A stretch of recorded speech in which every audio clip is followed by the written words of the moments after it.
இந்த கூட்டம் ஓட்டா மாறுமா அப்படின்னு ஓட்டா மாறும். கண்டிப்பா ஓட்டா மாறும். ஜெயிப்பதற்கான சாத்தியங்கள் இல்ல கிடையாது. இந்த எத்தனை சதவீதம் ஓட்டு வாங்குவாங்கன்னு நினைக்கிறேன். இல்ல என்னுடைய கணிப்பு நான் எப்பொழுதுமே சொல்றது வந்துட்டு இந்த ரசிகர்கள் வந்துட்டு ஒன்று திரண்டு ஒரு அரசியல் சக்தியை உருவெடுக்கிறது பெரும் சிக்கல் இருக்கு. தேமுதிக கட்சி தொடங்கப்பட்டதே பாருங்களேன், அவங்களுக்கு என்ன கொள்கை இருக்கு என்ன இருக்குன்னு இன்னைக்கு வரைக்கும் எனக்கு தெரியாது. உங்களுக்கு தெரியுமா தேமுதிக கொள்கை என்ன? மக்களுக்கு நல்லது பண்ணணும், அவ்வளவுதான் சொல்லுவாங்க. எல்லாருக்கும் அதான் கொள்கை, மக்களுக்கு நல்லது பண்ணணும். அதை தாண்டி வந்து தனிப்பட்ட முறையில பார்க்கும் பொழுது என்ன அப்படின்னு தேடதான் தோணும். என்ன கொள்கை இருக்கு அப்படிங்கிற ஒரு கேள்வி இருக்குல்ல. இன்னைக்கு நம்ம பிரேமலதா விஜயகாந்த் அவர்கள் பேசுறாங்க, இடஒதுக்கீடு தேவையில்லை அப்படின்னு பேசுறாங்க. யாருமா நீ அப்படின்ற மாதிரி இருக்கு. பொலிட்டிக்கல் லீடரா விஜய் பேசினாரா? அது அப்படி பார்க்கலாமா? ஒரு திமுக காரன் அன்றாடம் அந்த பகுதியில் நடக்கக்கூடிய இஷ்யூஸ் பத்தி டிஸ்கஸ் பண்ணுவோம். ஆனா இப்ப இவங்க இந்த தொண்டர்கள் இருக்காங்க இல்லையா, இவங்க வந்து காலகாலமா பாக்ஸ் ஆபீஸ் பத்தி பேசுறவங்க. லியோ படம் 500 கோடியா, அஜித் வந்து தோற்று போன ஒரு ஆளு, இப்படியான உரையாடலுக்குள்ள இருந்துகிட்டே இருந்த ஆளுங்க. உங்களுக்கு ஒரு வாய்ப்பு தரேன் நான். அடுத்து ஒரு பிரச்சாரம் எங்க நடக்கல, அடுத்த சனிக்கிழமையத்தோட அடுத்த வீக்கெண்ட் நீங்க நேரடியா அங்க போனீங்கன்னாக்கா ஒரு 100 பேரை நிக்க வச்சு அரசியல் கேள்வி கேளுங்க, அவ்வளவு பேரும் முழிப்பாங்க. இந்த கூட்டத்தை எடுத்துக்கோங்களேன். இந்த கூட்டத்துல யாரெல்லாம் இருந்தாங்க அப்படின்னு பாத்தீங்கன்னாக்கா வெறும் அவுட் அண்ட் அவுட் வந்துட்டு யங்ஸ்டர்ஸ். இங்க வந்துட்டு ஒரு வயசான ஒரு ஆள் உள்ள வந்திருந்தா உயிரோட வெளில வந்திருக்க முடியுமானே தெரியாது. புரியுதா உங்களுக்கு? ஒரு கனெக்டிவிட்டியே வந்துட்டு தலைவருக்கும் மக்களுக்குமான கனெக்டிவிட்டிங்கிறது எல்லா தரப்பினர் கூடயும் இருக்கணும். வெறும் அவருடைய ரசிகர்கள் கூட மட்டும் இருந்துச்சுனாக்கா அது பெரிய அவர் இப்பயுமே மேம்போக்கா தான் அணுகுறாரு பாருங்க. போற போக்குல என்னன்னாக்கா அரியலூர்ல வந்து பெருசா போக்குவரத்து வசதிகள் இல்ல, போக்குவரத்து துறை அமைச்சரே அங்கதான் இருக்காரு. அவர் எந்த அடிப்படையில அதை சொன்னாருங்கிறது எனக்கு சத்தியமா புரியல. இந்தியாவிலேயே அதிகப்படியான ஒரு போக்குவரத்து வசதியை ஏற்படுத்தி வைத்திருக்கக்கூடிய ஒரு மாநிலம் வந்துட்டு தமிழ்நாடு தான். அதுல நிறைய போதாமைகள் இருக்கு. அதில் இருக்கக்கூடிய டிரைவர்ஸோ கண்டக்டர்ஸோ நசுக்கப்படுறாங்க, அவங்களுடைய உரிமைகள் வந்துட்டு பறிக்கப்படுது. அதெல்லாம் தான் முக்கியமான பிரச்சனை. விஜய் பேச்சு நிப்பாட்டிட்டாரு, உடஞ்சிருச்சு சரிஞ்சிருச்சு, அவங்க எல்லாம் கீழே இறங்க சொல்லுங்க அப்படின்னு விஜய் கூட இருக்கிற மேல இருக்கிறவங்க சொல்றாங்க. நமக்கு அந்த ஆடியோ கேக்குது, சார் இறங்குங்க சார் அப்படின்னு விஜய் சொல்றாரு. முதல் முறையா கீழே இறங்குங்கன்னு விஜய் வாயிலிருந்து கேட்க முடிஞ்சது. அந்த படத்துக்கு வந்து நான் வந்து மாலை போடுறேன்னு சொல்லிட்டு ரொம்ப உயரமா இருக்கக்கூடிய கட் அவுட்ல ஏறி மாலை போடுறது சினிமான்னு பாத்துட்டு அது காலங்காலமா வேற. ஆனா அரசியல் இப்ப நீங்க சூப்பர் ஸ்டார் ரஜினியே நீங்க உதாரணத்துக்கு எடுத்துக்கங்க. ரஜினி அரசியலுக்கு வர போறான்னு தெரிஞ்ச உடனே ரஜினி ரசிகர்கள் தான் இந்த அரசியல் விஷயங்களை முன்னெடுத்தாங்க. ரொம்ப அரசியல் மயப்படுத்தப்பட்டவர்கள் மாதிரி தானே இருந்தாங்க. நல்ல வேளை விஜய் வந்தாருன்னு சந்தோஷப்படுங்க. ரஜினி ரசிகர்கள் வந்தா இன்னும் மோசமா இருந்திருக்கும்.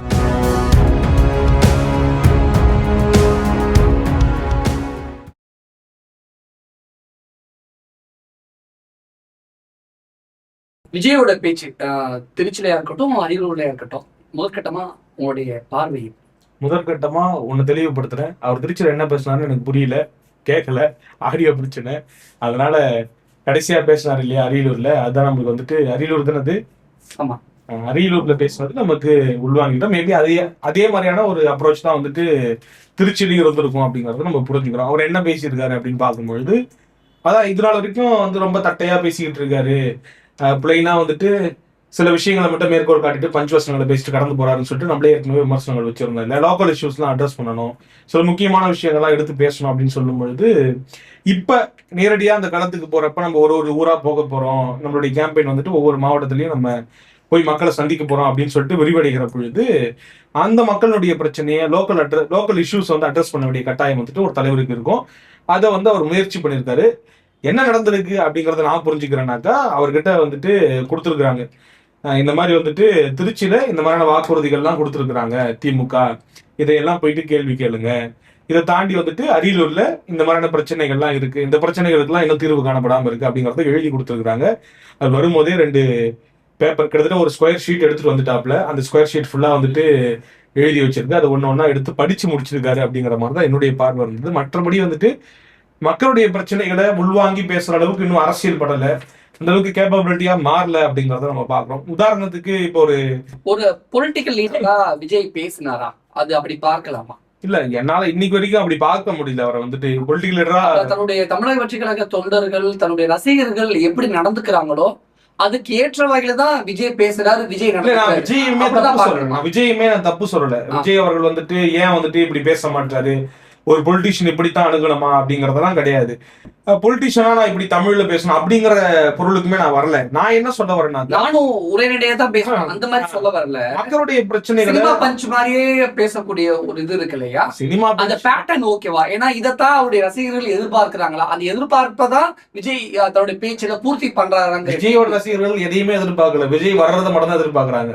விஜய் வரணும், நம்ம பார்க்கணும், அது மட்டும் தான் அவங்களுடைய எதிர்பார்ப்பா இருக்கு. மற்றபடி நம்ம போயிட்டு அங்க அவர் என்ன இஷ்யூ அட்ரஸ் பண்ண போறாரு, அந்த இஷ்யூ நம்மளுக்கு என்ன மாதிரியான ஒரு தாக்கத்தை ஏற்படுத்த பொழுது, அவர் பேசுறதன் மூலமா நமக்கு தீர்வு கிடைக்க போதா, இல்ல அவர் ஆட்சி வந்ததுக்கு அப்புறம் இப்ப அவர் பேசக்கூடிய விஷயங்களே அந்த கூடியிருக்கக்கூடிய கூட்டத்துக்கு தெரியுமா என்னன்னு தெரியாது. சில விஷயங்களை அவர் முன்னெடுத்து பேசுறாரு, காவிரி பிரச்சனையை எடுத்து முன்னெடுத்து பேசுறாரு. ஏன்னா திருச்சியில வந்துட்டு காவிரி ஓடுறது எல்லாருக்கும் தெரியும். அப்ப இந்த மாதிரியான நிறைய ஜீவாதார பிரச்சனையா இருக்கட்டும், இல்ல அதை தாண்டி சில முக்கியமான பிரச்சனைகள் இருக்கு, லோக்கல் இஷ்யூஸ் இருக்குல்ல, அதையெல்லாம் எடுத்து அவர் வைக்கும் பொழுது இந்த மாதிரி வந்து இந்த ஒரு விஷயத்தை செய்யறேன்னு சொன்னீங்களே, அதை செய்யலையே, சில விஷயங்கள்லாம் குறிப்பிட்டாரு இல்லையா, திருச்சியில எனக்கு இந்த பண்றேன்னு சொன்னீங்க, அரியலூர்ல இது பண்றேன், நீங்க அரியலூர்ல வந்து பெருசா போக்குவரத்து வசதிகள் இல்ல, போக்குவரத்து துறை அமைச்சரே அங்கதான் இருக்காரு. அவர் எந்த அடிப்படையில் அதை சொன்னாருங்கிறது எனக்கு சத்தியமா புரியல. ஏன்னா இந்தியாவிலேயே அதிகப்படியான ஒரு போக்குவரத்து வசதியை ஏற்படுத்தி வைத்திருக்கக்கூடிய ஒரு மாநிலம் வந்துட்டு தமிழ்நாடு தான். அதுல நிறைய போதாமைகள் இருக்கு. அதில் இருக்கக்கூடிய டிரைவர்ஸோ கண்டக்டர்ஸோ நசுக்கப்படுறாங்க, அவங்களுடைய உரிமைகள் வந்துட்டு பறிக்கப்படுது, தினந்தோறும் காத்திருப்பு போராட்டங்கள் நடத்துறாங்க. அதெல்லாம் தான் முக்கியமான பிரச்சனை. இங்க ஆல்ரெடி வந்து தன்னிறைவு அடைஞ்சுதான் ஒரு சூழல் இருக்குது. இந்தியாவிலே போக்குவரத்து வசதியில தமிழ்நாடு கிட்டத்தட்ட முன்னாடி மாநிலமா இருக்கு. ஆமா, அதை தாண்டி திருச்சி மெயின் அப்படிங்கிறதுனால பக்கத்து மாவட்டமான அரியலூர் வழியே தான் பெரும்பாலான பேருந்துகள் இயக்கப்படும். அதே மாதிரி லோக்கல்லையும் பெரும்பாலும் பேருந்து வசதிகள் இருக்கு. ஏன்னா பக்கத்து மாவட்டம் வந்து திருச்சி அப்படின்னா எனி டைம் திருச்சிக்கு பஸ் இருந்துகிட்டே இருக்கும். சோ எந்த வகையில அரியலூர்ல பேருந்து பற்றாக்குறை இருக்கு அப்படிங்கிறது எதை மீன் பண்ணி எதை அட்ரஸ் பண்ணி அப்படி ஏதாவது இருந்துச்சுன்னா கூட, இப்ப ஏதாவது ஒரு சின்ன கிராமத்துக்கு பேருந்து வசதி இல்ல, சில கிராமங்களுக்கு இல்லாம கூட இருக்கலாம். ஏன்னா இன்னைக்கு நம்ம கனெக்டிவிட்டியில பெஸ்டா இருக்கிறது தமிழ்நாடுல, மாற்று கருத்தே கிடையாது. உதாரணத்துக்கு ஒரு அதை அட்ரஸ் பண்ண மாட்டேங்கிறாங்க. நாட் ஓன்லி விஜய், பொதுவாவே எந்த பொலிட்டிஷியனுமே சொல்லுவார் இல்ல. இப்ப என்ன பிரச்சனைனாக்கா, அவர் இப்பயுமே மேம்போக்கா தான் அணுகுறாரு பாருங்க. போற போக்குல என்னன்னாக்கா, போக்குவரத்து சரியில்லை, போக்குவரத்து துறை வந்து சரியா இயங்கல அப்படின்றாரு. அப்ப அவர் அட்ரஸ் பண்ணக்கூடிய விஷயங்கள் என்ன? அப்ப எத்தனை பேருந்துகள் இயக்கப்படுது, எத்தனை காலாவதியா இருக்கு, எத்தனை காலாவதியா இருக்கு, எத்தனை பேருந்துகள் புதுசா கொண்டு வந்திருக்கீங்க, இன்னும் எத்தனை பேருந்துகள் கொண்டு வரணும். இப்ப அரியலூர் மாவட்டத்துல எந்தெந்த கிராமங்கள பேருந்து வசதிகள் இல்ல, எந்த கிராமத்துக்கு எத்தனை பேருந்துகள் புதுசா இயக்கப்படணுங்கிற அந்த மாதிரியான ஒரு எப்படி சொல்றது, ஒரு புள்ளி விவரத்தை விஜய் கொடுத்திருக்கணும். ஆனா மேம்போக்கா பேருந்து வசதி இல்லைன்னு சொல்லிட்டு போயிட்டாரு. ஆமா, இல்ல அவர் அட்ரஸ் பண்ணக்கூடிய விஷயமே வந்துட்டு என்னப்பா இது போக்குவரத்து வசதி இல்லைன்னு போறாரு அப்படிங்கிற மாதிரி ஆயிடும். ஏன்னா யோசிச்சு பாருங்க, இன்னைக்கு நைட்டு ஒரு ஊருக்கு ஒரு 10:30 மணிக்கு 11 மணிக்கு நம்ம தமிழ்நாட்டுல ஏதாவது ஒரு கிராமத்துக்கு போனோம்னாக்கா, கடைசி பேர் வந்து மாவட்ட தலைநகர்ல நின்றுகிட்டு இருக்கும், 10 மணிக்கு நின்றுகிட்டு இருக்கும். 8ஆம் நம்பரோ 13ஆம் நம்பரோ 6ஆம் நம்பர் பஸ்ஸோ வந்து ஒரு மகளிர் விடியல் பேருந்து பயணம் வந்துட்டு கவர்மெண்ட் பஸ்ஸும் வெயிட்டிங்ல இருக்கும். தனியார் பேருந்துக்கு அந்த அவசியம் கிடையாது. நான் பட்டுக்கோட்டை அப்படிங்கிறதுனால பட்டுக்கோட்டை, நீங்க தஞ்சாவூர்ல நான் சொல்றது ரொம்ப குக்கிராமங்களுக்கு கனெக்டிவிட்டி கொடுக்கக்கூடிய பேருந்துகள் வந்துட்டு பெரும்பாலும் பொறுத்த வரைக்கும் அதிகபட்சம் கடைசி பஸ்ஸே 10 மணி 10:30 மணி 10:30 மணி 11 மணிக்கு. அதுதான் சொல்றேன் நான். அந்த மாதிரியான ஒரு கனெக்டிவிட்டி இருக்கக்கூடிய ஒரு மாநிலம் வந்து தமிழ்நாடு தான். 10:11 மணி வரைக்கும் எங்க ஊர்ல பஸ் வந்து ஒருத்தவங்க டிராப் பண்ணிட்டு போகும். அதுல என்ன ஹைலைட்னாக்கா, தனியார் பேருந்து அந்த அவசியம் கிடையாது. தனியார் லாப நோக்கத்தோட இயங்கக்கூடிய ஒரு நிறுவன மையம். இப்ப யோசிச்சு பாருங்க, ஒரு தனியார் நிறுவனம் இருக்கு, தனியார் பஸ் இருந்தாங்க, 10 பேர் இருந்தா அந்த ட்ரிப்பே கேன்சல் பண்ணிட்டு அவன் டெப்போக்கு எடுத்துட்டு போயிடுவான். ஆனா அது கிடையாது கவர்மெண்ட் நோக்கம். அந்த 10 பேர்னாலும் அந்த 10 பேரை கூட்டமே அவங்க ஊர்ல சேஃப்டியா இறக்கிட்டு திரும்பி வீட்டுக்கு வந்துடும், அதாவது டெப்போக்கு போயிடும், இல்ல அங்க ஆல்ட்டா இருக்கும். இப்படியான ஒரு சூழல் வந்துட்டு தமிழ்நாட்டுல உருவாக்கி வச்சிருக்காங்க. இப்ப நீங்க கேரளாவுக்கு போங்க, கர்நாடகாவுக்கு போங்க, இப்படியான ஒரு போக்குவரத்து வசதி கிடையாது அந்த அளவுக்கு சிறப்பா. கேரளாவோட சில பகுதியில ஈவினிங் 5 மணிக்கு தான் கடைசி பஸ், நிறைய காரணங்கள் சொல்றாங்க. ஆமா, இல்ல அந்த அளவுக்கு தான் டிரான்ஸ்போர்ட் சிஸ்டமே இயங்குது அப்படிங்கறத நம்ம புரிஞ்சுக்கிறோம். அப்ப இங்க உண்மையிலேயே டிரான்ஸ்போர்ட்ல என்ன இஷ்யூஸ் இருக்கு அப்படின்னு பார்க்கும்போது, காலாவதியான பேருந்துகள் வந்துட்டு நிறைய ஓடிக்கிட்டு இருக்கு. அதை மாத்ததுக்கான முயற்சிகள் தொடர்ச்சியா வந்து அதை அட்ரஸ் பண்ணுங்க. அதுதான் நீங்க அட்ரஸ் பண்ணிருக்கணும். இப்ப தொடர்ச்சியா வந்துட்டு ஓய்வு பெற்ற தொழிலாளிகள், அதாவது போக்குவரத்து துறையில பணியாற்றி அடுத்து அவங்க காத்திருப்பு போராட்டம் பண்ணிட்டு இருக்காங்க. அப்ப அதையெல்லாம் தான் நீங்க வந்துட்டு முக்கியமான இஷ்யூ. அவங்களுடைய பணமே கிடைக்காம அவங்க தங்களுடைய பணத்தை வந்துட்டு வாங்க முடியாம தவிச்சுக்கிட்டு இருக்காங்க, பண பலன்களை பெற முடியாம. அதாவது பிடித்தம் செய்யப்பட்ட பணங்கள் இருக்கு இல்லையா, அவங்க ஊதியம், அதாவது ஊழியம் செய்யும் போது அந்த ஊதியத்துல இருந்து இப்ப பிடித்தம் செய்யப்பட்ட பணங்களே அவங்களுக்கு கிடைக்காம இருக்குன்னும் பொழுது அதையெல்லாம் நீங்க அட்ரஸ் பண்ணுங்க. அப்ப இந்த மாதிரி நிறைய திரும்பவும் பாருங்களேன், இந்த வாக்குறுதி தான் கொடுத்துருக்கீங்க, இதையெல்லாம் நீங்க வந்து நிறைவேற்றல அப்படிங்கறத மேம்போக்கா சொல்லிட்டு கடந்து போறாரு. அதுதான் நமக்கு இஷ்யூவா இருக்கு. இன்னொரு விஷயத்தையும் சொல்றாரு, இதுக்கெல்லாம் தீர்வு நாங்க வந்துட்டு இதுல சொல்லுவோம். எங்க சொல்லுவோம்னாக்கா, எங்களுடைய மேனிஃபெஸ்டோ கொடுக்கும்போது அதுல தீர்வுகளையும் நாங்க உள்ளடக்கி நாங்க பேசுவோம் அப்படிங்கிற மாதிரி சொல்றாரு. இதுதான் சிக்கலே. ஒரு பொலிட்டீஷியன் வந்து இப்படி இயங்க மாட்டாங்க அப்படிங்கறத நம்ம பாக்குறோம். உதாரணத்துக்கு இப்ப எடப்பாடி பழனிசாமி எதிர்கட்சி தலைவர், அவரும் எதிர்கட்சி அரசியல் தான் பண்றாரு. அவர் போகும்போது என்ன பண்றாருனாக்கா அந்த மக்களை கூப்பிட்டு பக்கத்துல நிக்க வச்சு இதுக்கு என்னமா பிரச்சனை, இந்த மாதிரி அந்த பொருள் விளையுதுன்னு சொல்றேன், இந்த பொருளுக்கு வந்து சரியான விலை இல்லை அப்படிங்கிற, அப்ப இதுக்கு இந்த துறை கிட்ட நான் பேசி ஆலோசிச்சுட்டு நான் அதற்கான தீர்வை கொடுக்க முடியுமாங்கிறத யோசிக்கிறேன். அப்ப அவருக்கு எந்த துறை கிட்ட எதை பேசணும் அப்படிங்கிற ஒரு புரிதல் இருக்குல்ல. ஒரு பொலிட்டீஷியனா இருந்தா மட்டும்தான் காலங்காலமா அந்த நிர்வாகத்துல அந்த அட்மினிஸ்ட்ரேஷன்ல இருந்து வந்தா மட்டும்தான் இதை கூட நான் எதிர்பார்க்கல விஜய் கிட்ட. ஆனா குறைந்தபட்சம் நீங்க ஒரு விஷயத்தை அட்ரஸ் பண்றதுக்கு வர்றதுக்கு முன்னாடி ஒரு மாவட்டத்தை பத்தி முழுமையா தெரிஞ்சுட்டு வாங்க, அதை பத்தின அடிப்படை புரிதலோட வாங்க அப்படிங்கறத நான் சொல்றேன். யாரோ எழுதி கொடுத்தாங்க நம்ம பின்பாக்கெட்ல இருந்து எடுத்து பேப்பர் எடுத்து படிச்சோங்கிறது மாதிரி கடந்து போயிடாதீங்க அப்படிங்கறத நம்மளுடைய ரெண்டாவது முக்கியமான விஷயம் என்னன்னா, தமிழ்நாட்டிலேயே வறட்சியான மாவட்டம் அப்படின்னா அது ராமநாதபுரம் மாவட்டம் அப்படிங்கிறது தான் எல்லாருமே சொல்லக்கூடிய ஒரு விஷயம். ஆனா அரியலூருங்கிறது பழைய ஒருங்கிணைந்த தஞ்சாவூர் மாவட்டம். அப்ப பழைய ஒருங்கிணைந்த தஞ்சாவூர் மாவட்டம் அப்படிங்கிறப்ப அதாவது இப்ப மேபி இருக்கலாம், ஆனா கம்பேரிட் டு ராமநாதபுரம் ஒப்பிடும் பொழுது ராமநாதபுரம் தான் வறட்சியான மாவட்டமா தமிழ்நாட்டிலேயே நம்பர் 1 மாவட்டமா இருக்கு. இந்த தகவல் விஜய் தவறாங்கிறதுல பதிவு பண்ணிருக்கல. அவரு அப்படி சொல்ல வரல. அவர் என்ன சொல்ல வர்றாருனாக்கா இந்த மாவட்டங்களா வறட்சியான மாவட்டங்கள் அப்படிங்கிற குறிப்பிடுறாரு. ஆக்சுவலா தமிழ்நாட்டிலே நம்பர் 1 வறட்சி மாவட்டம் உண்மைதான். அது ஆக்சுவலா என்னன்னாக்கா நீங்க வறட்சிங்கிறது வெறும் வந்துட்டு தண்ணி இல்லாதது அப்படி மட்டும் புரிஞ்சுக்க கூடாது. 2 விஷயம் என்ன இருக்குனாக்கா, அரியலூர் மாவட்டத்துல அவர் சொன்ன மாதிரி வந்துட்டு நிறைய தொழிற்சாலைகள் தொடங்கப்பட்டிருக்கு. அதனால வந்து அந்த மண்ணே வந்துட்டு அடிப்படையில் அடிபட்டு போயிருக்கு அப்படிங்கறதுதான் புரியுது. அது வந்து ரொம்ப ரொம்ப வறட்சியான மாவட்டமும் கூட, ரொம்ப பின்தங்கிய மாவட்டம் கூட. கல்வி அறிவா இருக்கட்டும், பின்தங்கிய மாவட்டம் சொல்லிருக்கலாம். வறட்சியான மாவட்டம் ராமநாதபுரம் தானே. இதை நம்ம டிஸ்கஷன் எடுத்து அது ஒரு ஆக்சுவல் எரர் அப்படின்னு சொல்லிட்டு பேச சொன்னா கூட பரவாயில்ல. இல்ல, அது ஒரு வறட்சியான மாவட்டங்கிறது உண்மை, அவ்வளவுதான். அரியலூர் மாவட்டங்கிறது பின்தங்கிய மாவட்டம், அவ்வளவுதான். அது இல்ல நீங்க அரியலூர் மாவட்டம் வறட்சியான மாவட்டம் தான். அங்க பெருசா வந்துட்டு விவசாயத்தினுடைய செழிப்புலாம் அங்க இருக்கிறதாலாம் பெரிய பொருள்லாம் கிடையாது. நீங்க எடுத்து பாத்தீங்கன்னாலும் தெரியும். அப்ப அதை வந்து நம்ம ஃபேக்சுவலா பெருசா டிஸ்கஸ் பண்ண வேண்டிய கட்டாயம்லாம் கிடையாது. அப்ப அந்த விஷயத்தை நீங்க அட்ரஸ் பண்ணுங்க, அது பிரச்சனை இல்ல. அப்ப இந்த மாதிரி வந்துட்டு நிறைய விஷயங்கள் இருக்கு இல்லையா, அதெல்லாம் வந்து நீங்க கரெக்டா அட்ரஸ் பண்ணிருக்கணும் அப்படிங்கிறது தான் நம்மளுடைய விஷயமா இருக்கு. ஃபேக்சுவலா வரது ரொம்ப ரொம்ப இயல்பான விஷயம். எழுதி கொடுத்தவங்க அப்ப கரெக்டா எழுதி அட்ரஸ் பண்ணிருக்கோம் இல்ல அப்படிங்கிறது அது அவங்க பிரச்சனை. அதுல நம்பர் 1 நம்பர் 2 சொல்றதுல அவர் நம்பர் 1 தான் சொல்றாரு. அது அப்படி சொல்லிருக்க வேண்டாமே அப்படின்னா சொன்னாலும் சொல்லாட்டி நமக்கு பிரச்சனை இல்லைன்றது நானு. ஆக மொத்தம் நீங்க இது வந்துட்டு பெரிய விஷயம் இல்ல. தவறான தகவல் பொதுமக்கள்கிட்ட போய் சேர்ந்துடாது. இதனால ஒரு பெரிய டிஸ்டர்பன்ஸ் ஆக போறதெல்லாம் கிடையாது. டிஸ்டர்பன்ஸ் ஆக போல, ஆனா தகவல் தவறு அப்படின்னு சொல்லலாம். இல்ல அது வறட்சியான மாவட்டங்கிறது உண்மை. அது நம்பர் 1 நம்பர் 2 சொல்றதுல நமக்கு பிரச்சனை கிடையாது. ஆக மொத்தம் அங்க பிரச்சனை இருக்கு. அதை வந்து அவர் டிஸ்கஸ் பண்ண நினைக்கிறாரு. அது நமக்கு அதை வந்து நீங்க கரெக்டா டிஸ்கஸ் பண்ணுங்க. அங்க என்ன பிரச்சனை, என்ன இஷ்யூங்கிறது தெளிவா விளக்கமா சொல்லுங்க அப்படிங்கறது. ஆனா ரொம்ப ஷார்ட்டாவே பேசிட்டாரு. மிஞ்சி போனா 10 நிமிஷம் தான் பேசிருப்பாரு அப்படின்னு. ஆமா, அது எப்பயுமே அவர் அதான் 10-15 நிமிஷம் மேல கண்டென்ட் இல்லையா பேசுறதுக்கு. இல்ல பிரச்சனை சொல்றேன். இப்ப அவர் எடுத்து வைத்திருக்கக்கூடிய அந்த விஷயங்களை எடுத்து பேசினாலுமே கூட நினைச்சா ஒரு 2 மணி நேரம் 1 மணி நேரம் டிஸ்கஸ் பண்றது முகாந்திரம் இருக்கு. ஆனா வந்துட்டு ஒரு பிரச்சனையை பத்தி 2 நிமிஷம் பேசலாம் கூட, 10 பிரச்சனைக்கு 20 நிமிஷம் தாராளமா பேசலாம். அதான் சொல்றேன். அவர்கிட்ட ஒரு லிஸ்ட் கொடுத்துட்டாங்க, அந்த லிஸ்ட படிச்சுட்டு இறங்கிட்டாரு அப்படிங்கிற மாதிரி தான் இருக்கு. இது ஒரு தலைவனுக்கான அழகா அப்படின்னு பார்க்க தோணுது இல்ல. அது கரெக்ட் தான். ஆனா இன்னைக்கு அவர் வந்திருக்கக்கூடிய அந்த மனநிலைக்கு, அவர் ஒரு பாலிடிக்ஸ் வந்திருக்காரு, அவர் வந்துட்டு இவ்வளவு பேர் வரவேற்கிறாங்க அப்படிங்கறதெல்லாம் பாக்குறாரு. அவரு கிட்டத்தட்ட ஒரு 6 மணி நேரம் வந்து மக்களுடைய அந்த ஆதரவுல கடந்து நீந்தி வராரு அப்படிங்கறத நம்ம பாக்குறோம். ஆக அவரை பொறுத்த வரைக்கும் நம்மளுடைய ஃபேஸ் வேல்யூ, அதனாலதான் அந்த ஒரு நம்பிக்கை இருக்கிறதால தான் அவர் வந்து இப்படியான ஒரு வார்த்தையை வெளிப்படுத்துறாரு. மதுரை தெற்குல விஜய், மதுரை மேற்குல விஜய் என்னமோ சொன்னார் இல்லையா, 4-5 தொகுதிகள்லாம் குறிப்பிட்டு இந்த மாதிரி உசிலம்பட்டியில விஜய் அப்படின்னு குறிப்பிடறாருனாக்கா தன்னை முழுசா நம்புறாரு. தன்னுடைய ஃபெமிலியாரிட்டி வந்து அவரை கரை சேர்த்துடும் அப்படின்னு நம்புறாரு. ஆனா என்ன பொறுத்த வரைக்கும் அப்படியான ஒரு புரிதல் கிடையாது. என்ன பொறுத்த வரைக்கும் என்னதான் இளைஞர்கள் கூட்டம் சேர்ந்தாலும் கூட ஒட்டுமொத்தமா இருக்கக்கூடிய மக்களுடைய ஆதரவை பெறணும் அப்படின்னாக்கா அதற்கு பல்வேறு முயற்சிகள் எடுக்க வேண்டிய கட்டாயம் இருக்கு. உதாரணத்துக்கு இப்ப இவங்க எல்லாருமே அரசியல் படாத கூட்டம்ங்கிறத நம்ம புரிஞ்சுக்கிறோமா? காலில இருந்து நம்ம இந்த வீடியோஸ் எல்லாம் பாக்குறோம். இப்ப திமுக அதிமுக இருக்கவங்களுக்கு முழுமையா அரசியல் தெரியுமா, முழுமையா அவங்க கொள்கைவாதியா அப்படிங்கறதெல்லாம் ஒரு பக்கம் தள்ளி வச்சிருவோம். ஆனா ஒரு திமுக அதிமுக காரன் அன்றாடம் அரசியல் பேசுவோம் அப்படிங்கறத நீங்க ஏத்துக்கிறீங்களா? ஒரு திமுக காரன் அன்றாடம் அந்த பகுதியில் நடக்கக்கூடிய இஷ்யூஸை பத்தி டிஸ்கஸ் பண்ணுவான், முரசொலி வாங்கி படிப்பான், இவன் நமது அம்மா நாளேட்டை வாங்கி படிப்பான். இன்னைக்கு வந்துட்டு அது நமது அம்மா நாடா இருக்கா இல்லையா எதுவும் தெரியல எனக்கு சரியா.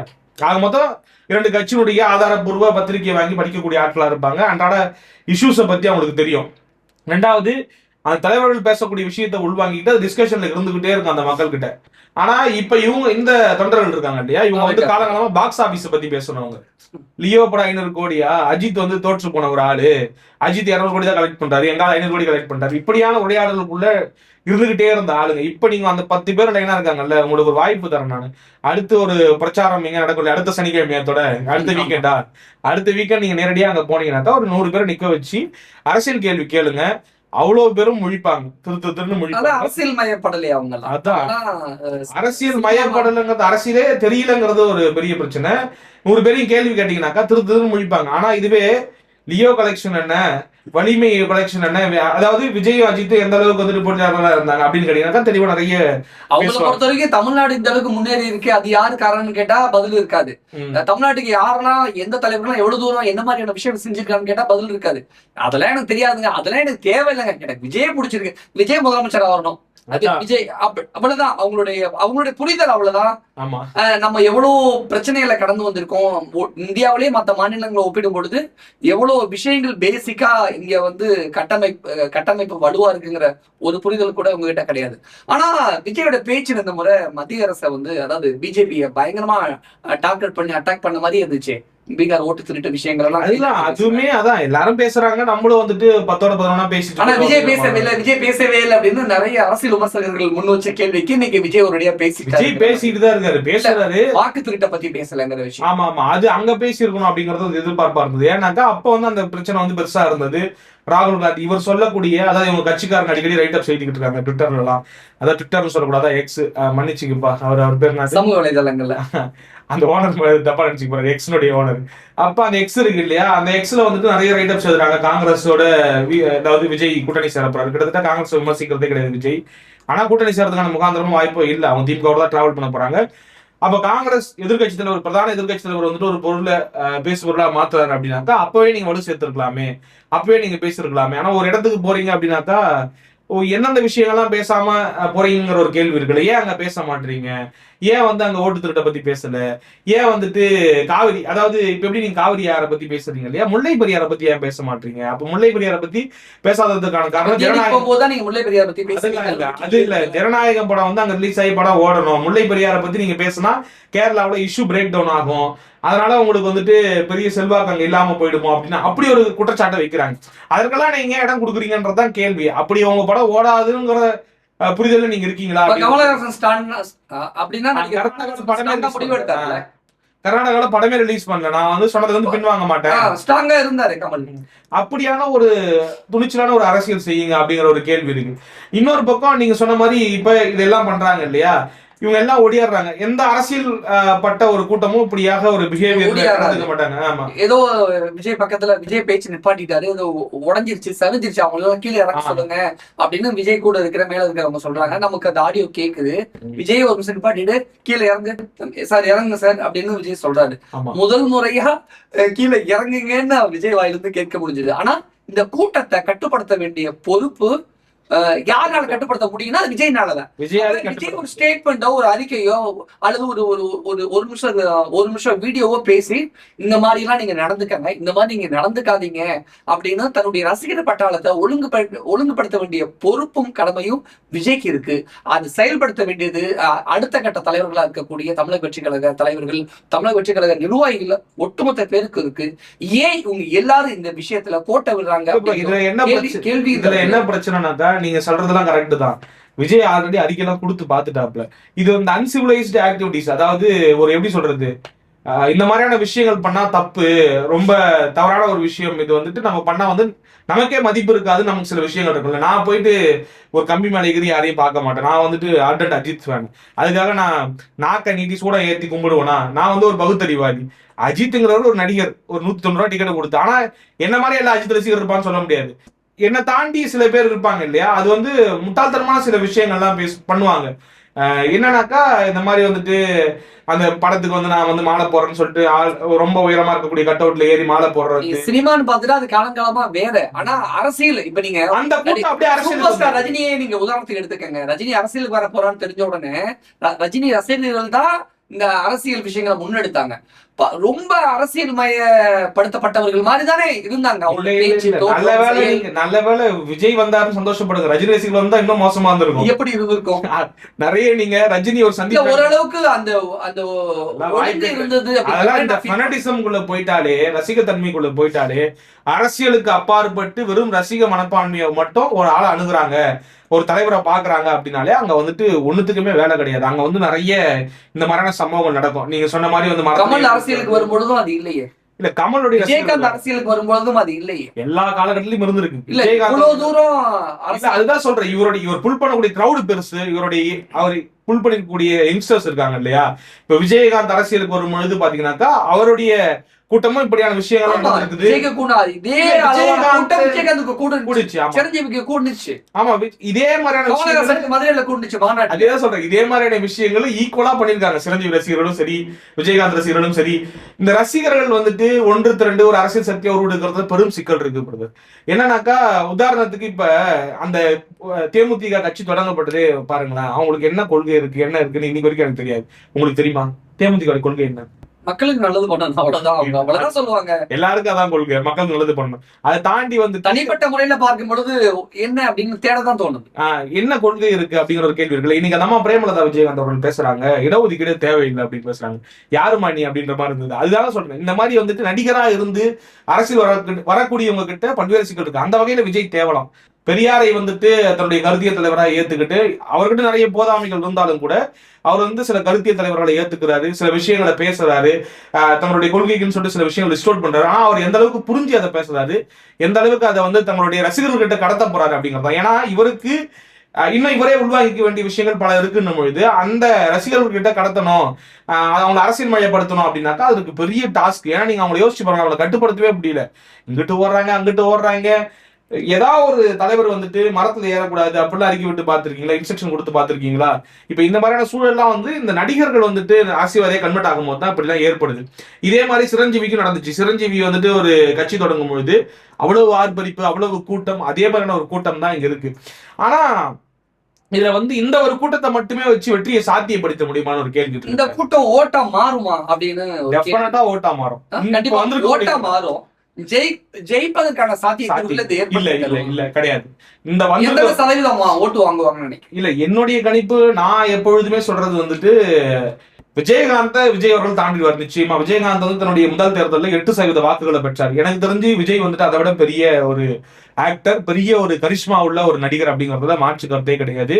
விஜயகாந்த் பிசிசி அதாவது பிஎன்சி சென்டர்ல தெரியும்னாக்கா விஜயை வந்துட்டு தமிழ்நாட்டுடைய மூளை முடுக்கெல்லாம் எல்லாருக்குமே தெரியும். தமிழ்நாட்டுல விஜய்க்கு தெரியாத ஆட்களே கிடையாது. விஜயகாந்த் அப்படிப்பட்ட நபர் தான். ஆனா இன்னைக்கு விஜய் இருக்கக்கூடிய இடம்ங்கிறது ரொம்ப பெரிய உச்சம் அப்படிங்கிறது எல்லாருக்குமே தெரியும். அப்படிப்பட்ட நடிகர் வந்துட்டு அரசியலுக்கு வராருனாக்கா அவருடைய ரசிகர்கள் வந்து நிச்சயமா ஓட்டை கன்வெர்ட் பண்ணுவாங்க. உதாரணத்துக்கு நீங்க சொன்ன மாதிரிதான். நீங்க முதல்ல என்ன சொன்னீங்க, நீ ஏன்பா விஜய்க்கு ஓட்டு போட போறாங்க? அதெல்லாம் தெரியாது. எங்க தலைவன் அரசியலுக்கு வந்திருக்காரு, நான் ஓட்டு போட போறேன். அவனுக்கு வந்துட்டு இருமொழி கொள்கைனா என்னன்னு தெரியாது. தமிழ்நாட்டுல இந்தி இம்போசிஷன் எதுக்காக, அதாவது இந்தி இம்போசிஷன் எதுக்காக போராடினாங்க, ஏன் வந்து வலுவா வந்து இந்தி திணிப்பை வந்து எதிர்க்கிறாங்க, 2 திராவிட கட்சிகளும் எதுக்கு எதிர்க்குது, ஏன் இருமொழி கொள்கையே வேணும்னு சொல்றாங்க, பல்வேறு விஷயங்கள்ல ஏன் இந்த 2 திராவிட கட்சிகளும் எதிர்தான் இருந்தாலும் கூட இந்த மாதிரியான கொள்கை ரீதியான பிரச்சனைகள்ல வந்துட்டு உடன்பட்டு ஒற்றுமையா நிக்கிறாங்க. எப்படி நம்ம அவங்களை எதிர்க்கணும் அப்படிங்கிற எந்த புரிதலுமே இந்த நடிகர் அதாவது ரசிகர்களுக்கு கிடையாது. அவங்க வந்து தொண்டர்களா இன்னும் மாறல, பண்படலை அப்படிங்கறத நம்ம பாக்குறோம். ஆக மொத்தம் இதெல்லாம் ஓட்டா கன்வெர்ட் ஆயிடும். வந்துச்சு பாத்தீங்கன்னா ஒரு கூட்டம், அந்த கூட்டம் வந்து பாத்தீங்கன்னாக்கா நிச்சயமா ஓட்டா கன்வெர்ட் ஆகும் போது அந்த கூட்டத்தினுடைய டென்சிட்டி எவ்வளவுங்கிறத இப்ப கால்குலேட் பண்ண முடியாது நம்ம. அது வந்துட்டு 20 லட்சமா, 50 லட்சமா, 70 லட்சமாங்கிறது தெரியாது. என்னுடைய கருத்து, என்னுடைய கணிப்பு என்னவா இருக்குனாக்கா 12% ஓட்ஸை வந்துட்டு அகாமடேட் பண்ணுவார் விஜய் ஈஸியா அப்படிங்கிறத நான் பாக்குறேன். ஏன்னா 8% வந்துட்டு விஜயகாந்த் பண்ணும்பொழுது டெஃபினட்டா 12% வந்துட்டு இவரால் பண்ண முடியும் அப்படிங்கிறது என்னுடைய எதிர்பார்ப்பா இருக்கு. சரி, இந்த 12% வச்சுட்டு என்ன பண்ண முடியும் அப்படின்னாக்கா நிச்சயமா ஆட்சியை பிடிக்க முடியாது. 12% ஒவ்வொரு தொகுதியிலும் நீங்க 12% வாக்குகள் வாங்கினீங்கன்னாக்கா வெற்றி பெற முடியுமா? முடியாது. குறைந்தபட்சம் 30% மேல உங்களுக்கு வாக்குகள் இருந்தா மட்டும்தான் வெற்றியை வசப்படுத்த முடியும். அப்ப அது இது யாருக்கு சாத்தியப்படும்னாக்கா காலங்காலமா வந்துட்டு இங்க கிராஸ் ரூட் லெவல்ல வளர்ந்துருக்கக்கூடிய திமுகவுக்கும் அதிமுகவுக்கு மட்டும்தான் சாத்தியப்படக்கூடிய ஒரு விஷயம் இருக்கு. நீங்க உதாரணத்துக்கு இந்த கூட்டத்தை எடுத்துக்கோங்களேன். இந்த கூட்டத்துல யாரெல்லாம் இருந்தாங்க அப்படின்னு பாத்தீங்கன்னாக்கா வெறும் அவுட் அண்ட் அவுட் வந்துட்டு யங்ஸ்டர்ஸ். இங்க வந்துட்டு ஒரு வயசான ஒரு ஆள் உள்ள வந்திருந்தா உயிரோட வெளில வந்திருக்க முடியுமானே தெரியாது. புரியுதா உங்களுக்கு? ஒரு கனெக்டிவிட்டியே வந்துட்டு தலைவருக்கும் மக்களுக்குமான கனெக்டிவிட்டிங்கிறது எல்லா தரப்பினர் கூடயும் இருக்கணும். வெறும் அவருடைய ரசிகர்கள் கூட மட்டும் இருந்துச்சுனாக்கா அது பெரிய அரசியல் மூவ்மெண்டா இருக்காதுங்கிறது என்னுடைய பார்வையா இருக்கு. இப்ப உதாரணத்துக்கு அங்க இருக்கக்கூடிய ஆட்கள் ஒரு 30-35 வயசு வரைக்கும் ஃபுல்லா விஜய் ரசிகர்கள். அவங்க முன்னாடி ஒரு பேசிட்டு போனாரு, அவங்க பேசுனத கூட உள்வாங்கிட்டாங்களா என்னன்னு தெரியாது நமக்கு. ஆனா இதுவே ஒரு 90 வயசு வரைக்கும் கூட இருக்கக்கூடிய ஒரு தாத்தா பாட்டி எல்லாம் அந்த பிரச்சாரத்தை கவனிக்கக்கூடிய ஒரு வாய்ப்பும் சூழலும் இருந்துச்சுனாக்கா அவர் வந்துட்டு ஒரு பெரும் கூட்டத்தை சென்றடைய முடியும். இப்ப நான் விஜய் வந்து இந்த மாதிரி வசனம் பேசுறாரு, இந்த மாதிரியான இஷ்யூஸ்ல வந்துட்டு ஒரு லைன்ல பேசுறாருனாக்கா நான் ரசிக்க மாட்டேன். ஏன்னா நான் அரசியல் தெரிஞ்ச ஆளு, எனக்கு அரசியல் ஆழமா தெரியும். எங்க ஊர்ல என்ன பிரச்சனை தெரியும், திருவண்ணாமலை என்ன பிரச்சனை, இப்ப உங்க ஊர்ல ஒரு பிரச்சனை இருக்கும், நீங்க வந்து தஞ்சாவூர் சார்ந்தவங்க, தஞ்சாவூர்ல என்ன பிரச்சனை, உங்களுக்கு வந்துட்டு விவசாயம் சார்ந்த பல்வேறு பிரச்சனைகள் இருக்கும். கடைமடையில தண்ணி வரலன்னு ஒரு பிரச்சனை இருக்கும். அதுக்கு வந்து குடிமராமத்து பணியை வந்துட்டு கடந்த ஆட்சி காலத்துல செஞ்சாங்க. இந்த ஆட்சி காலத்துல என்ன மாதிரியான தீர்வுகள் கொண்டு வந்திருக்காங்க, எங்களுக்கு வந்து குடோன் கட்டி தரணும், இந்த மாதிரி வந்துட்டு நாங்க விளைவிக்கக்கூடிய பொருட்களுக்கு வந்து பாதுகாப்பு இல்லை, இந்த மாதிரியான பல்வேறு பிரச்சனை இருக்கு. எங்க ஊர்ல சில பிரச்சனைகள் இருக்கு. எங்க ஊர்ல வந்து நாங்க தான் இருக்கிறதுலே வந்துட்டு பின்தங்கிய மாவட்டம், நிறைய புலம்பெயர்தல் கொண்டிருக்கக்கூடிய மாவட்டம், பொருளாதார ரீதியா அடிபட்டு இருக்கக்கூடிய ஒரு மாவட்டம், கல்வி ரீதியா பின்தங்கி இருக்கக்கூடிய மாவட்டம். இப்படி எனக்கு தெரியும். இதெல்லாம் அட்ரஸ் பண்ண என் தலைவன் தான் ஆசைப்படுவேனே தவிர வெறும் பஞ்சுவசனங்கள் மேம்போக்கா சில விஷயங்களை சொல்லிட்டு கடந்து போனோம் அப்படின்னு ஆசைப்பட மாட்டேன். அப்ப இதெல்லாம் சிக்கல் இருக்கு. அப்ப நீங்க ஒரு அரசியல் பேச போறீங்கன்னாக்கா உங்களை கவனிக்கக்கூடிய கூட்டம் யாரெல்லாம் இருக்கணும்னாக்கா ஒரு 90 வயசு தாத்தாவும் அங்க இருக்கணும், ஒரு 50 வயசு ஒரு மகளிர் இருக்கணும், ஒரு 30 வயசு இளைஞர் வந்துட்டு ஒரு கொள்கை ரீதியா உறுதியோடு அப்படி இருக்கக்கூடிய ஒரு ஆளா இருக்கணும். இதெல்லாம் நீங்க வந்துட்டு திமுக அதிமுகவில் பார்க்கலாம். என்னதான் திமுக அதிமுக விமர்சனம் வச்சாலும் கூட 90 வயசுல ஒரு ஆள் வந்துட்டு திமுக கொடியை பிடிச்சி நிப்பாரு. நீங்க பாத்துருக்கீங்களா? அதிமுக கொடியை பிடிச்சிக்கிட்டு ஒரு 80 வயசு ஒரு ஆளு மாற்றுத்திறனாளியா இருந்து கூட நிப்பாங்க. அப்படியாக நிறைய பேரை பார்த்திருப்போம். இந்த மாதிரி 30 வயசு 35 வயசு இளைஞர்களுடைய தோல்ல அவங்களுடைய குழந்தைங்க இருப்பாங்க. ஆமா, அந்த குழந்தைகள் வந்துட்டு இது அவங்களுடைய ஸ்ட்ரென்த், பேசிக் ஸ்ட்ரென்த். இப்ப நீங்க விஜய்க்குமே வந்துட்டு விஜய்யுடைய ஃபேன்ஸ் உடைய குழந்தைகளா இருப்பாங்க, எல்லாமே இருப்பாங்க. இவங்களுடைய ஸ்ட்ரென்த் என்னன்னு பாத்தீங்கன்னா கூட்டத்துக்கு மத்தியில போய் கூட்டிட்டு போக முடியுமா, வர முடியுமா? ஏன்னா அந்த கூட்டம் பண்பட்ட கூட்டம் இல்ல அப்படிங்கிறது. இன்னொரு முக்கியமான பிரச்சனை என்ன அப்படின்னா திருச்சி மக்களுடைய கோபத்தை விஜய் இன்னைக்கு சம்பாதிச்சுட்டாரோ அப்படின்னு. ஏன்னா ஏர்போர்ட்ல இருந்து 10 நிமிஷத்துல இருந்து வரக்கூடிய அந்த மரக்கடைங்கிற அந்த இடத்துக்கு கிட்டத்தட்ட 6 மணி நேரம் அது டிராவல் பண்ணிருக்காங்க. செம்ம டிராபிக் ஜாம், ஏர்போர்ட்டுக்கு சரியான நேரத்துக்கு போக முடியல, அப்படி இப்படின்னு நிறைய பிரச்சனைகள். திருச்சி மக்கள் கோவப்பட்டிருப்பாங்களோ விஜய் மீதும் ரசிகர்கள் மீதும்? கோவம் வரதா செய்யும், அது இயல்பா வர்றதா. எனக்கும் உங்களுக்கு கூட கோவம் வரும். நம்ம வந்து ரொம்ப நேரம் டிராபிக்ல நின்னோம்னாக்கா. ஆனா இப்ப நான் வந்துட்டு அந்த இடத்துல டிராபிக்ல நிச்சயமா கோவப்பட்டிருப்பேன். ஆனா கொஞ்சம் தள்ளி நின்று யோசிச்சு பார்க்கணும் அப்படின்னு நினைக்கிறேன் நான். இந்த மாதிரியான தலைவர்கள் வந்துட்டு வரட்டும், நம்மளுடைய பகுதிகளுக்கு வந்துட்டு ஒரு நாள் நம்ம அந்த இன்கன்வீனியன்ஸை ஏத்துப்போம் அப்படிங்கறத என்னுடைய கருத்தா இருக்கு. ஆனா மேபி நீங்க சொன்ன மாதிரி இந்த ஆர்கனைஸ்டா ஸ்ட்ரக்சரா ஒரு குறிப்பிட்ட இடத்துல பண்ண போறோம் அப்படின்னும் பொழுது விஜய்க்கு இவ்வளவு கூட்டம் கூடுது அப்படின்னாக்கா இன்னும் கூட பெட்டரான இடத்துல, அதாவது மக்கள் வந்துட்டு நீங்க விஜய் போறாருன்னும் போதே கட்டுக்கடனால கூட்டம் வந்துருதுன்னு வச்சுக்கோங்க. நான் சொல்லக்கூடிய விஷயம் மக்கள் கிட்ட என்னன்னாக்கா இந்த ஒரு நாள் அட்ஜஸ்ட் பண்ணிக்கோங்க, உங்களை தேடி தலைவர்கள் வரட்டும், உங்களுடைய பிரச்சனைகளை கேட்டு தெரிஞ்சுக்கிட்டோம். அது ஸ்டாலினா இருக்கட்டும், எடப்பாடியா இருக்கட்டும், இந்த விஜயா இருக்கட்டும், அந்த ஒரு நாள் இன்கன்வீனியன்ஸை பெருசா மனசுல ஏத்திக்காதீங்க. அதை வந்து நீங்க பெரிய பொருட்டா எடுத்துக்காதீங்க. ஏன்னா அந்த ஒன் டே இன்கன்வீனியன்ஸ் வந்துட்டு அவங்களோட பெட்டர் ஃபியூச்சர் கொடுக்கறதுக்கான ஒரு முகாந்திரத்தை ஏற்படுத்தும். இந்த இடத்துல ஒரு விஜய் ஒரு நடிகரா வந்திருந்தா மக்களுக்கு கோபம் வந்திருக்காது. ஆனா ஒரு பொலிட்டிஷியனா வரும்பொழுது பலதரப்பட்ட மக்கள் அங்க இருப்பாங்கல்ல, ஒரு மாதிரியான இரிட்டேஷனலுக்கு ஆளா இருப்பாங்க. அதுதான் நிச்சயமா ஆளா இருப்பாங்க. அது தவறுன்னு தான் நானும் சொல்றேன். இப்ப எது தவறு? விஜய் தப்பு பண்ணல, விஜயோட ரசிகர்கள் விஜய சரியா வர விடாம, அந்த வாகனத்தை ஒழுங்கா முறையா இயக்க விடாம, ஊர்ந்து போகிற அளவுக்கு வாகனத்தை ஒட்டி நடந்து, அதாவது நடந்து போனா அந்த அளவுக்கு தான் காரே போகுது அப்படின்னா அப்ப தொண்டர்கள் சரியில்லை. தொண்டர்கள் சரியா நடந்திருந்தா விஜய்க்கு இந்த கெட்ட பேர் இல்ல. அப்படி பார்க்க வேண்டியது இல்ல. ஒரு விஷயத்த நம்ம புரிஞ்சு ஏத்துக்கிட்டு தான் ஆகணும். தன்னெழுச்சியா ஒரு பெரிய கூட்டம் வந்துருச்சு, சரமாரியா வந்துட்டாங்க, கூட்டம் வந்துட்டாங்க. அவங்கள வந்துட்டு நம்ம கண்ட்ரோல் பண்ண முடியல. அவங்க வந்துட்டு ஒரு ஆர்கனைஸ்டா அவங்களால போக முடியலங்கிற ஒரு சிக்கல் தான் இருக்குது. அதை வந்து அவங்க பழகிக்கணும். நம்ம கூட்டம் அதிகமா வர்றது கூட பிரச்சனை கிடையாது. நம்ம தலைவர் வந்து தமிழக வெற்றி கழக தொண்டர்கள் இருக்காங்களா, முக்கியமான நிர்வாகிகள் இருக்காங்களா, 2ஆம் கட்ட 3ஆம் கட்ட 4ஆம் கட்ட தலைவர்கள் தானே ஏர்போர்ட்ல இருந்து ஸ்பாட்ல பேசக்கூடிய அந்த ஸ்பாட் வரைக்கும் அவங்க தானே அதை சரி பண்ணிருக்கணும், அதை சீரமைச்சிருக்கணும், அவங்க பிளான் பண்ணிருக்கணும். ஏன் இல்ல பிளான்லாம் பண்ணாலும் அவங்களால முடியாதுங்கிறதான் பிரச்சனை. இப்போ உதாரணத்துக்கு ஒரு தாவேகாவினுடைய 2ஆம் கட்ட நிர்வாகி வந்துட்டு ரசிகர்களை பார்த்து கையெஸ்டியில மைக்க பிடிச்சோ சொல்றாரு அப்படின்னாக்கா, இந்த மாதிரி வந்துட்டு தலைவர் டைம் கொடுத்துட்டாங்க, 11 மணிக்கு அங்க போய் பேசணும் அப்படின்னு சொல்றாருனாக்கா உடனே கேட்டுருவாங்களா, யோ நீ வாரம் போயா, நான் தலைவரை பார்க்க வந்திருக்கு, நீ யாருக்கு ஒருக்கால பேசிக்கிட்டு இருக்க. இப்படிதான் அவங்க மனநிலை இருக்கும். ஒரு அரசியல் கட்சிக்கும் இந்த ஒரு புதுசா தொடங்கப்பட்டிருக்க ஒரு நடிகர் வந்து தொடங்குற அரசியல் கட்சிக்கும் இதுதான் வித்தியாசம். இப்ப டைமுக்கு மற்ற கட்சிகள் சொன்னாங்கன்னாக்கா அந்த டைமுக்கு போயிடணும்னு நினைப்பாங்க. 10:35னாக்கா 10:35க்கு அங்க போயிடணும், தலைவர் கிடையாது கொடுக்க கூடாதுன்னு சொல்லிட்டு வழி விட்டு நகர்ந்து அவங்க வேலையை அவங்க பார்ப்பாங்க.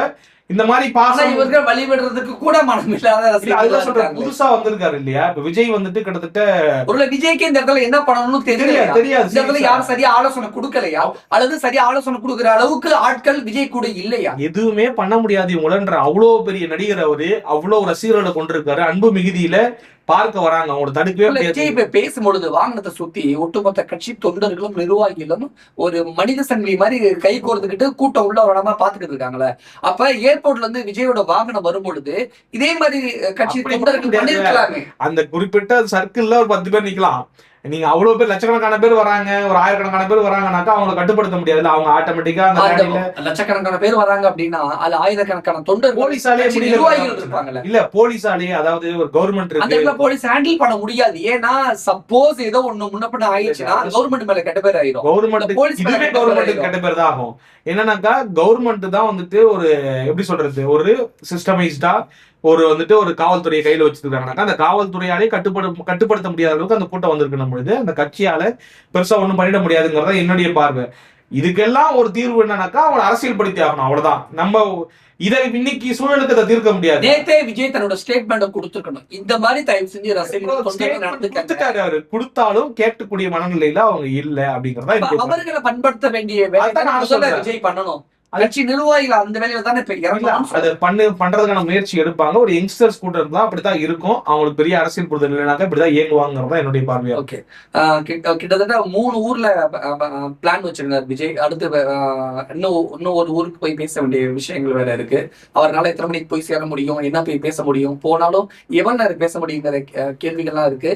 இது ஒவ்வொரு சனிக்கிழமையும் தொடர போகுது. சனிக்கிழமை அப்படின்னு இந்த வீக்கெண்ட் பாலிடிக்ஸ் எனக்கு பெருசா உடன்படல. இந்த கூட்டத்தை பார்க்கும்போது இப்படியான ஒரு நெறிமுறையை பார்க்கும்போது பரவாயில்ல வீக்கெண்ட் பாலிடிக்ஸ் தோணுது எனக்கு. ஏன்னா தினந்தோறும் இந்த மாதிரியான சிக்கலுக்கு உள்ளாகிறதுக்கு ஒரு வீக்கெண்ட் மட்டும் இந்த மாதிரியான சிக்கலுக்கு உள்ளாகலாம் அப்படின்னு தான் தோணுது. விஜயோட பேச்சு, விஜயோட அணுகுமுறை இதெல்லாம் பொலிட்டிக்கலி பார்க்கும் பொழுது திமுகவை அதிகமா அட்டாக் பண்றாரு அப்படிங்கிறதுனால திமுகவுடைய எதிர்ப்பு ஓட்டுகள் விஜய் வாங்குறாருன்னு வச்சுக்கோங்க. அப்ப அது அதிமுகவுக்கு நெகட்டிவாவும் திமுகவுக்கு ஃபேவராகவும் போய் முடியும்னு எனக்கு தோணுது. ஓகே, ஆனா இதுல 2 விஷயம் இருக்கு. 2 விஷயங்கள் நடக்கிறதுக்கான வாய்ப்பும் சூழலும் இருக்கு. நீங்க சொன்னது முதல் பாயிண்ட். என்ன பாயிண்ட்னாக்கா இவர் வந்துட்டு தொடர்ச்சியா வந்து திமுக விமர்சனம் செய்வதன் மூலமாக இந்த திமுக எதிர்ப்பு வாக்குகள் இருக்கு இல்லையா, திமுக வேணாம் இந்த ஆன்டி இன்கம்பன்சி வந்து அறுவடை பண்ணக்கூடிய களத்துல வந்துட்டு அதிமுக தான் முதன்மைப்பட போகுது, அதுல மாற்று கருத்து கிடையாது. அப்ப 2வது இடத்துல தாவேகா தலைவர் விஜய் இருக்க போறாரு, 3வது இடத்துல வந்துட்டு நாம் தமிழர் கட்சியினுடைய சீமான் அவர்கள் இருக்க போறாரு. அப்ப இவர் வந்துட்டு விஜய் அவர்கள் வந்துட்டு ஒரு அதிகமான வாக்குகளை பெறாரு, ஆன்டி இன்கம்பன்ஸ் அதிகமான வாக்குகளை திரட்டிக்கிறாரு அப்படின்னாக்கா இந்த கன்சாலிடேஷன் மிஸ் ஆகி அதிமுகவுக்கு வெற்றி வாய்ப்பு மிஸ் ஆகிறதுக்கான நிறைய சூழல் இருக்கு. இது இப்படி நடக்கிறதுக்கும் ட்விஸ்ட் ஆகிறதுக்கும் வாய்ப்புகள் இருக்கு. திமுக மீதான அதிகமான விமர்சனங்களை வைக்க போய் திமுகவினுடைய ஓட்டுகள் தான் சிதற போகி அதிமுகவுடைய கோர் ஓட்டு திருப்பி ரீட்டைன் ஆகிட்டே இருக்கு, அங்கே ரீட்டைன் ஆகுது. திமுகவுடைய ஓட்ஸ் வந்து அதிகமா டென்டன் டேமேஜுக்கு உள்ளாகுது. இப்படி மக்கள் புரிஞ்சுக்கிட்டாங்க அப்படின்னாக்கா வச்சுக்கோங்க, என்னதான் வந்துட்டு விஜய் அவர்கள் பேசணும், விஜயால வெற்றி பெறக்கூடிய சூழல் இல்லை, வெற்றி பெறக்கூடிய வாய்ப்புங்கிறது வந்து ரொம்ப குறைவா தான் இருக்கு. அதனால நம்ம வந்துட்டு வலுவான எதிர்கட்சியா இருக்கக்கூடிய அதிமுக வாக்களிப்போம் அப்படின்னு முடிவு பண்ணிட்டாங்கனாக்கா அது திமுக முடிவு எடுப்பாங்களான்னு ஒரு கேள்வி. அது திமுகவை பாதிக்கும் அப்படிங்கிறது தான் இங்க பொருளா இருக்கு. ஏன்னா பாப்புலாரிட்டி குறைக்கிறது, கவர்மெண்டுடைய பாப்புலாரிட்டியை குறைக்கிறதுங்கிறது வந்து ரொம்ப ரொம்ப அவசியமான ஒரு விஷயம். இப்ப ஜெயலலிதா அவர்கள் 2016 வந்துட்டு ஆட்சியில திருப்பி ஆட்சிக்கு வராங்க இல்லையா, 11-16 வரைக்கும் ஆட்சி செய்யறாங்க. அப்ப அந்த கவர்மெண்டுடைய பாப்புலாரிட்டி குறைக்கிறதுக்கு ஸ்டாலின் அவர்கள் வந்துட்டு போகாத இடமே கிடையாது. சைக்கிள்ல பயணப்பட்டாரு, டீ கிளாஸ்ல பிளாஸ்க்ல ஊத்தி எடுத்துட்டு போயிட்டு டீ எல்லாம் எங்க குடிக்கணுமாங்களா குடிச்சாப்ல, இது ஒரு விமர்சனமா வைக்கல, அவருக்கு கடுமையா உழைச்சாப்ல அப்படிங்கிறத நம்ம பாக்குறோம். அப்ப இந்த மாதிரி விஷயங்கள்லாம் பண்ணியுமே கூட ஜெயலலிதா அவர்கள் ஜெயிக்கிறாங்க. அப்ப அந்த பாப்புலாரிட்டி குறைக்கிறதுக்கான வேலைகள்ல சில விஷயங்கள் தப்பிடுச்சாங்க. அதை தாண்டி வந்து கூட்டணி அமைக்கிறதுலயும் சிக்கல் அங்க இருந்துச்சு. அதே போல இன்னைக்கு அதிமுக ஒரு சிக்கல் இருக்கு கூட்டணி அமைக்கிறதுல. இப்ப ஆனா இதெல்லாம் தாண்டி விஜய் அவர்கள் தொடர்ச்சியா ஒரு கவர்மெண்டோட பாப்புலாரிட்டி குறைக்கிறாரு. எடப்பாடி பழனிசாமி பேசுறத விட விஜய் அவர்கள் பேச நிறைய பேர் சென்றடியும் அப்படிங்கறத நம்ம பாக்குறோம். எடப்பாடி அவர்கள் பேச அவருடைய தொண்டர்கள் பார்ப்பாங்க. ஆனா விஜய் அவர்கள் பேசுறாரு அப்படின்னும் போது ஒரு நடிகர் புதுசு அரசியல் கட்சி வந்து தொடங்கியிருக்காரு, தொடர்ச்சியா திமுக தாக்கி பேசுறாரு. திமுக உண்மையிலேயே இதானோ கிட்டத்தட்ட ஒரு 505 தேர்தல் அறிக்கையில கொடுத்துருக்காங்க வாக்குறுதிகள், எதுவுமே நிறைவேற்றல. இதைத்தான் எடப்பாடியும் தொடர்ச்சியா சொல்லிக்கிட்டு இருக்காரு. பல்வேறு பிரச்சார மேடைகள்ல பல்வேறு 150 கூட்டங்களை போட்டு எல்லா இடத்தையும் சொல்லிட்டாரு. இத்தனை எங்க கல்வி கடன் தள்ளுபடி பண்ணல, இந்த இந்த மாதிரி வந்துட்டு 70%க்கு தமிழர்களுக்கு வேலை வாய்ப்பு உறுதி செய்யப்படும் உள்ள இங்க தமிழகத்துல அப்படிங்கிற மாதிரி சொன்னாங்க. பழைய ஓய்வூதிய திட்டம் வந்து திரும்ப கொண்டு வரப்படும் சொன்னாங்க. போக்குவரத்து தொழிலாளிகளுக்கு வந்து முறையா கொடுக்க வேண்டியது கொடுக்கப்படும் சொன்னாங்க. பகுதி நேர ஆசிரியர்கள் வந்துட்டு பணி உறுதி செய்யப்படும் அப்படின்னு சொன்னாங்க. அவங்கள வந்துட்டு இந்த மாதிரி பல்வேறு விஷயங்களை வந்துட்டு அடுக்கியிருந்தாங்க. அந்த எதையுமே செய்யல அப்படிங்கறத நம்ம பாக்குறோம். ஆனா ஆட்சிக்கு வந்த 2வது வருஷமே நாங்க தொடர்ந்து செஞ்சுட்டோம் அப்படின்னாங்க. அதை வந்து கூட்டணி கட்சியில் இருக்கக்கூடிய தலைவர் சண்முகம், அதாவது சிபிஎம் தலைவர் சண்முகமே வந்து நகையாடி பேசியிருந்தார். ஆக இப்படியான சூழல் தான் இருக்கு. அப்ப இவர் வந்து அந்த கவர்மெண்ட் பாப்புலாரிட்டி குறைக்கும் பொழுது 2 பக்கமும் அது ட்விஸ்ட் ஆகிறதுக்கான வாய்ப்பு இருக்கு அப்படிங்கறத நான் சொல்றேன். ஆனா இன்னைக்கான சூழல்ல வந்துட்டு திமுகவிற்கு வந்துட்டு வெற்றி மீண்டும் வாய்ப்புக்கான சூழல் இருக்கிற மாதிரி தெரியுது. ஆனா என்னன்னாக்கா இப்போ திமுகவே இதெல்லாம் அட்ரஸ் பண்ணுதோ அப்படிங்கிற ஒரு அச்சம் இருக்கு. திமுகவுக்கு ஒரு உள்ளுக்குள்ள ஒரு ஜெர்க் இருக்கோ இந்த கூட்டத்தை பார்த்து. ஏன்னா இன்னைக்கு ஒரு தலையங்கம் எழுதிருக்காங்க, அதுவுமே நம்ம விவாதமா நிறைய ஊடகங்கள்ல மாறி இருக்கு. என்னன்னாக்கா புதிய எதிரிகள். அப்ப ஸ்டாலின் அவர்கள் வந்துட்டு அவர் புதிய எதிரியா ஏத்துக்கிறதுக்கான இடத்துக்கு வந்துட்டாரோ. 75 ஆண்டு காலம் சர்வை பண்ணக்கூடிய ஒரு கட்சி வந்துட்டு விஜய் அவர்களை பார்த்து கொஞ்சம், ஏன்னா அரசியல்ல எல்லாமே பார்க்கதான் செய்வாங்க. அப்ப அந்த ஒரு புள்ளிக்கு வந்திருக்கிறாங்கனாக்கா விஜய் அவர்கள் வந்துட்டு ஜெயிப்பாரா தோப்பாராங்கிறதுலாம் எனக்கு தெரியாது. தோப்பாரு, அதாவது தோத்துருவாரு அப்படின்னு கூட சொல்ல தேவையில்ல, வெற்றி பெற மாட்டாரு. 3ஆம் இடத்துக்கு வருவதற்கான அதிக சாத்தியக்கூறுகள் தமிழக கட்சி கழகத்துக்கு விஜய்க்கு நிறைய பேர் 2வது இடத்துக்கு வரணும்னு கூட ஆசைப்படுறாங்க. அதிமுக முற்றிலுமா அழியணும்னு ஆசைப்படுறாங்க. அது ஒரு விஷயம். ஆனா தமிழக கட்சி கழகம் இந்த 2026 எலெக்ஷன்ல தமிழ்நாட்டின் மிகப்பெரிய 3வது கட்சியா உருவாகுது. அது எல்லாருக்கும் தெரிஞ்ச விஷயம். நிறைய பேருடைய கனவா வந்துட்டு அதிமுக முற்றிலுமா பின்னுக்கு தள்ளப்பட்டு 2வது இடத்துக்கு தாவேகா வரணும். அவர் சொல்ற மாதிரி தாவேகா விசஸ் திமுக வரணும் அப்படிங்கறத 2026ல இருக்காது. ஒருவேளை அடுத்த தேர்தல், ஒருவேளை அது நான் எப்படி பாக்குறேன்னா அதிமுக தொண்டர்களுக்கு விடப்பட்ட சவால்னு நினைக்கிறேன். 32 ஆண்டு காலம் இந்த நிலத்தை ஆட்சி செய்த அதிமுக தொண்டர்கள் வந்து அப்படி சோடை போவாங்கன்னாக்கா அந்த கட்சி இல்லாமல் போறதே நல்லதுதான். திமுக இருந்துட்டு போட்டோம், அதிமுக இல்லாமல் போட்டோம். தொண்டர்கள் வந்துட்டு தொண்டர்களுக்கு விடப்பட்ட சவால். அதிமுக தொண்டர்கள் விட்டுற மாட்டாங்கன்னு நான் நம்புறேன். அது தெரியல, அது எனக்கு தெரியல. தொண்டர்களுக்கு விடப்பட்ட சவால்னு நினைக்கிறேன்.